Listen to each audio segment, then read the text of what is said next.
What's up, my Tascam 2488 Neo Hippies? This is Paige, and I am here with another video. And this video is pertaining to focusing and completing your songs. Now, I watch a whole lot of YouTube. Oh, I watch so much YouTube, it's amazing. And I don't just sit on music production because it can get a little bit boring. But I go from food to social issues and scientific and all the way back to music production and even over to ex-porn star. But I'm just interested in everything.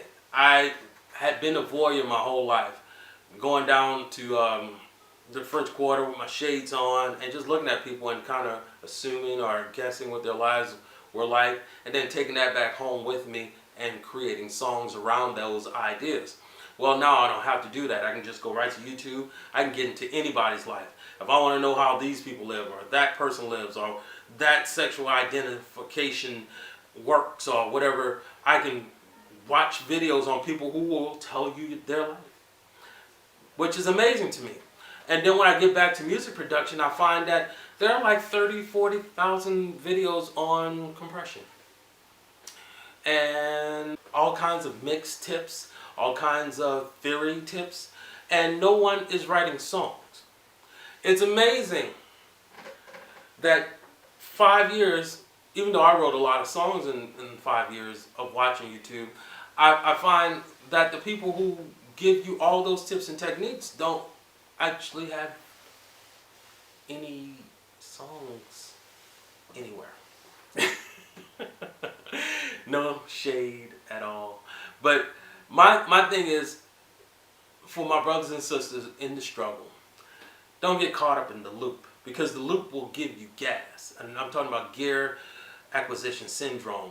You'll think that you need this, this, and this to make this sound, and until you have this, this, and this, you can't make this sound. So I'm better off watching these techniques so that when I get this and this, I can make that sound and I can have the best mix ever. Well,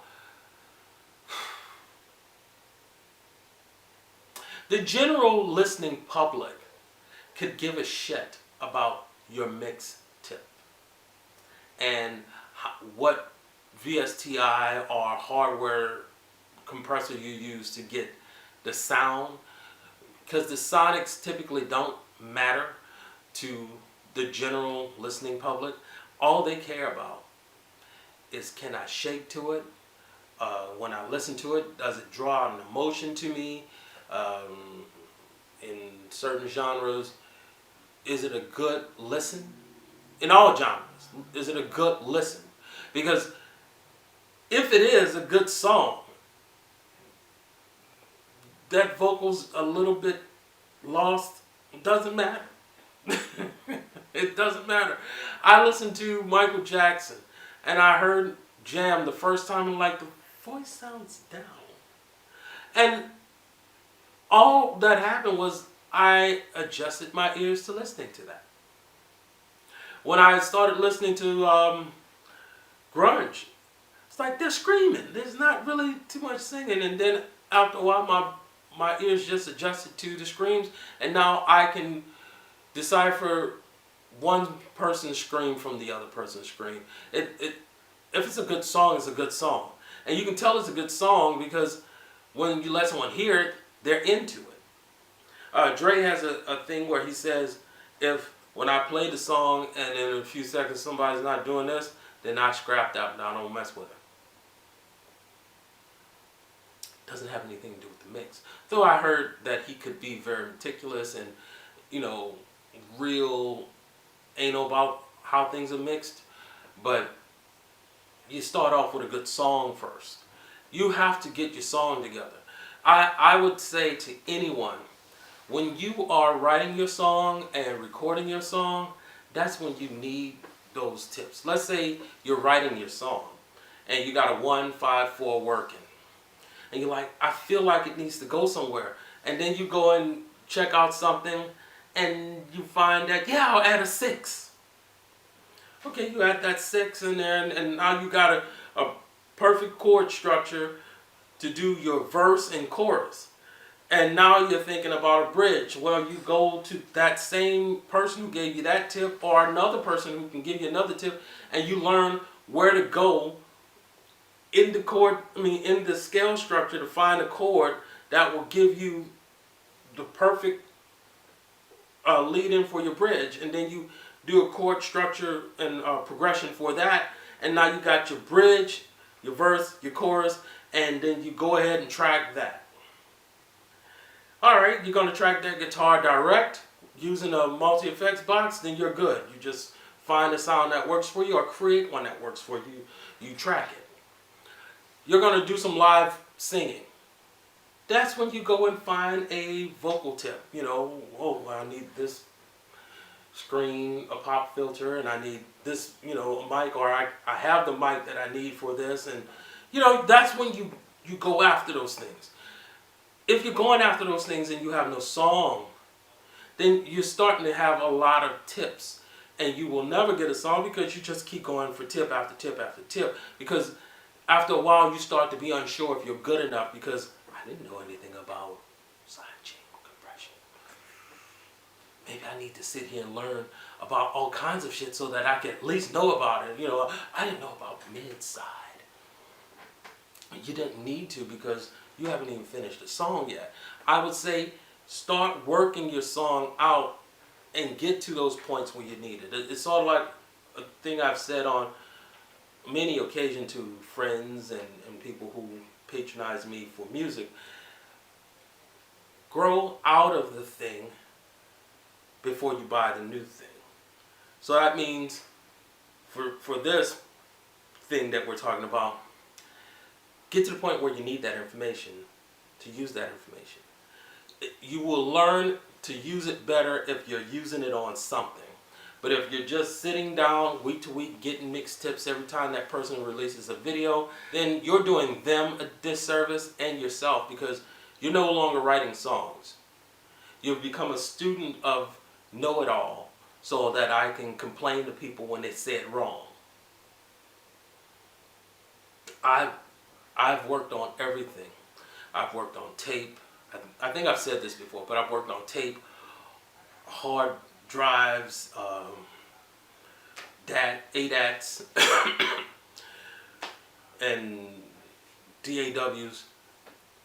And every time I've ever worked with anybody, we were recording a song. And we would need those pieces of information when we got to the point where we needed those pieces of information. If we were setting up a mic and a drum set, then yeah, we need to pull out the tape measures and we need to, you know, use the technique that we've learned and are seen or we just picked up or called in for 5-minute video. Oh, all right, so we'll just go ahead and measure everything and put mics in the general area, and we'll, you know, set the mics up so that you do the thing that you learn and you get that taken care of that day or a couple days before. I mean, you know, there have been many times when I was working in the studio where someone would say, I'm coming in with a live set of drums and we're gonna mic the guitars, we're gonna mic an acoustic, and we got a singer. And they're all gonna be in the same room. Okay. So then you go in and you start setting things up because you know that this is all gonna have to sound isolated while it's all happening in the same room. So I'm gonna get bleed from places, but I need to use techniques that I have picked up, learned, and are, you know, grabbed from YouTube to get the best recording with the least amount of bleed. You know, that's when you need that information. Sitting there and having nothing to work on and no rhyme or reason, you're just gonna grab that information and you're gonna know it verbally.